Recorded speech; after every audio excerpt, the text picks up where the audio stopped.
What's going on, YouTube? It's your boy Craigzilla coming at you with another piano tutorial. Today I'm going to be breaking down Tell Me Something Good by Shaka Khan. Before we get started, there's going to be a link in the description to a video of me just playing through the whole song so you can see how all the different parts fit together, see how the transitions go. So without further ado, let's get into it. The sound I'm using for this song, it's a clavinet sound, clavy, with like a wah-wah effect. So I'm playing on a Yamaha keyboard. The sound I'm using is called clavy touch wah. But you want to look for like a clav sound with that kind of wah-wah effect on it. Now the harmony, the chords for that first part are going to be A flat 7, F sharp major, F minor, E flat minor, D flat major, B major, B flat minor, A flat minor, and this F sharp 13 chord here. So that's like the chords. The harmony is going to be, we're going to alternate our bass and our chord. So bass, chord, bass, chord, bass, chord, bass, chord, right? Until you get to that last chord, there's kind of a little move that goes with it, right? And that move is going to be, in my left hand, I'm doing that. I'm doing F sharp and F sharp, an octave, and then ba-da, and then hitting this E to get to the F sharp. So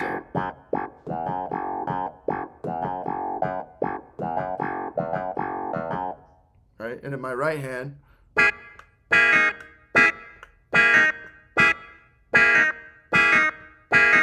I'm moving this, I'm not playing the whole full chord, I'm just playing this part of it, and then I'm moving the E down to an E flat when I move my E down here to the F sharp, so.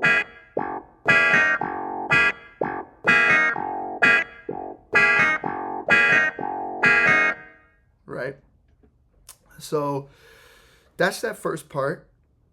The way that you want to count this is going to be, those bass notes are actually on the upbeats, on the and.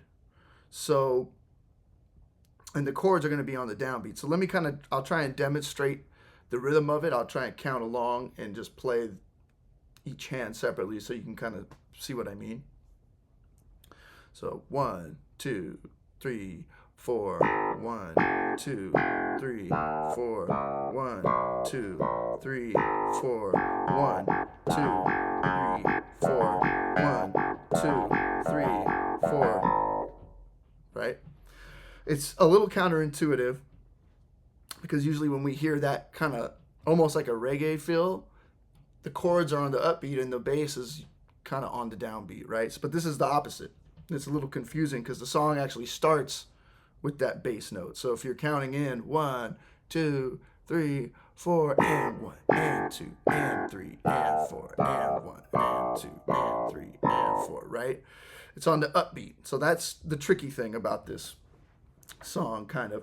And in your right hand, 1, 2, 3, 4, 1, 2, 3, 4, 1, 2, 3, 4, 1, 2, 3, 4, 1, 2, 3, 4.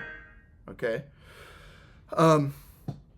Now that's like the first part of the verse. You'll do that, I think, 3 times, and then on the 4th time around, there's this walk up.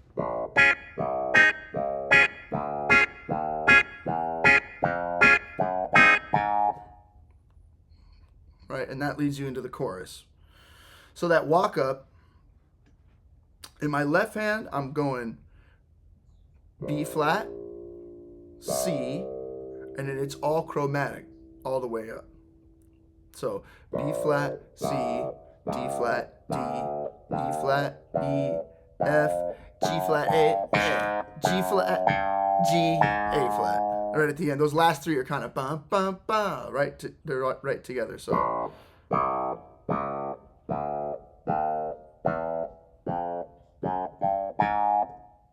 Okay, that's your left hand. And like I said, those are all Those are kind of on the upbeat. So if I was going to count 1, 2, 3, 4, 1, 2, 3, 4, 1, 2, 3, 4, 1, 2, 3, 4, right? Okay, and the chords are actually not too bad here. So after you play the B flat in your left hand, you'll do this D flat major triad. When you play the C, you'll do an A flat major triad up here. So then once you get to the D flat, you play a D flat major triad, D flat major triad, E flat, still D flat major triad, E, still the same D flat major triad, F, same thing.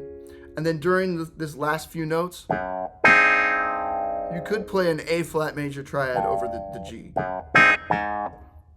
Right, so you're basically just playing D flat major in your right hand most of that walk up, except with the exception of, you know, over the C and over the, I guess, G there at the end, right?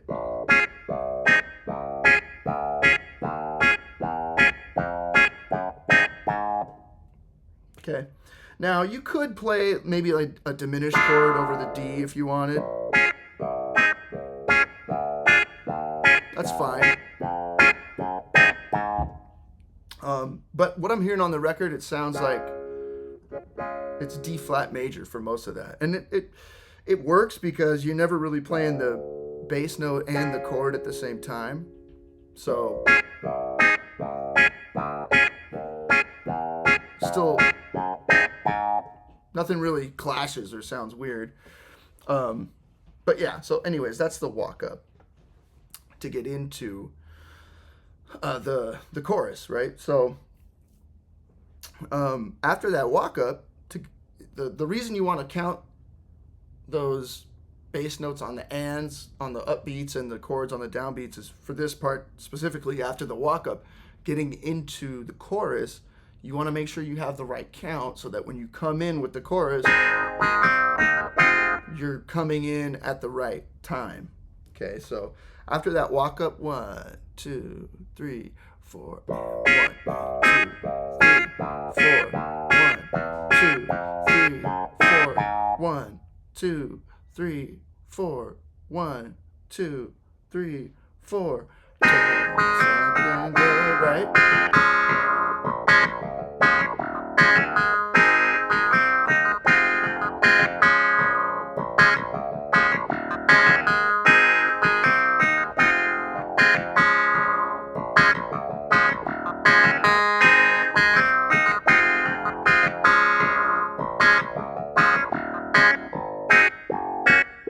Okay, so that's the chorus. The chorus is cool. It's only 4 chords. The chords are going to be pretty much A flat major, F minor, B flat minor 7, and D flat major over E flat in the bass. Now, what I'm doing here is I'm kind of getting that melody as part of the chord by, I'll play the chord, then I'll arpeggiate the A flat major chord, so, and then land on that F minor chord to get that melody. Right, so I'll play the chord, melody, chord for the F minor. And then for the B flat minor 7, I like to do this little move in my left hand. I'm kind of walking up to this E flat and then B flat, E flat. So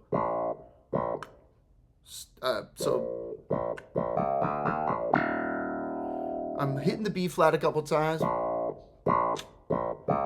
then D flat, D, E flat, B flat, E flat. So in time, 1, 2, 3, 4.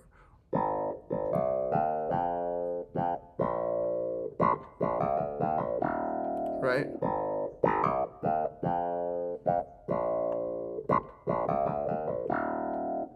It's kind of tricky at first, but once you lock it in with the right hand, it feels good when you play it. So,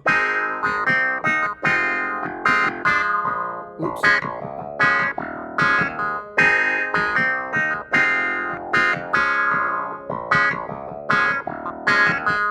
And with the right hand, I'm kind of pushing that chord to get to the B flat minor.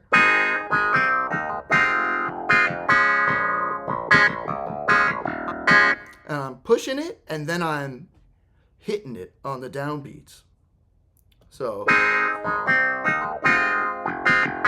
here. Pop, pop, pop. Right? Pop, pop. So I'll try and do it real slow so you can kind of see how the syncopation is.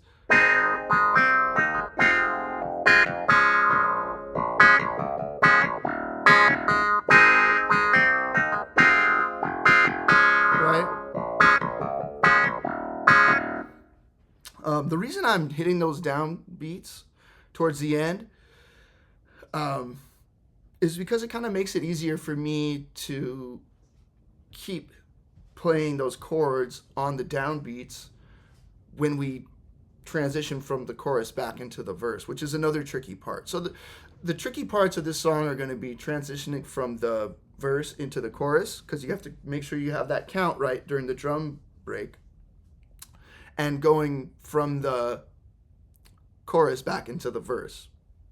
So I'll show you what I mean. Let's say we're coming out of the chorus, we're going back into the verse.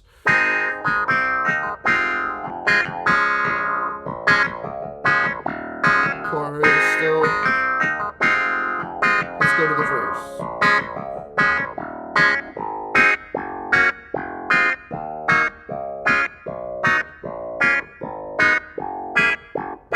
So the reason it's a little tricky is because, like I said, during the verse, those bass notes come in on the upbeats, on the and. So on that last upbeat of the chorus, you're actually kind of going into the verse. So I'll try and do it real slow. You'll see I'm going, I'm hitting this A flat on the and of 4, because on the 1, I got to play my A flat 7 chord here as part of the verse. So let me see if I can kind of show you what I mean. 4, 1, 2, 3, 4. 1, 2, 3, 4, 1. You know what I mean? That A flat comes in early, and so you kind of want to make sure you get that right. And I found that if I'm playing those chords at the end of the chorus on the downbeats, it makes it easier for me to transition from the chorus back into the verse. So hopefully that makes sense. Yeah.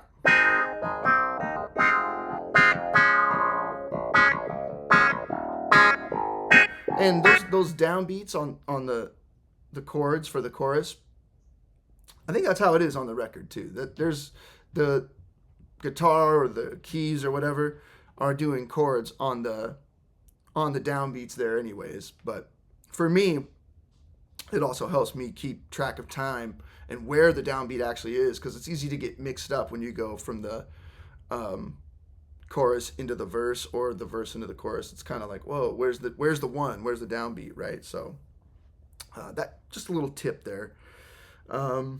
But yeah, so that's pretty much all the chords and everything I have for that one. Hopefully that helps you out. If so, please like, subscribe. If you have any questions, comments, concerns, suggestions, or requests, feel free to hit the comment section. Let me know what you're thinking. And that's it for this one. Until next time.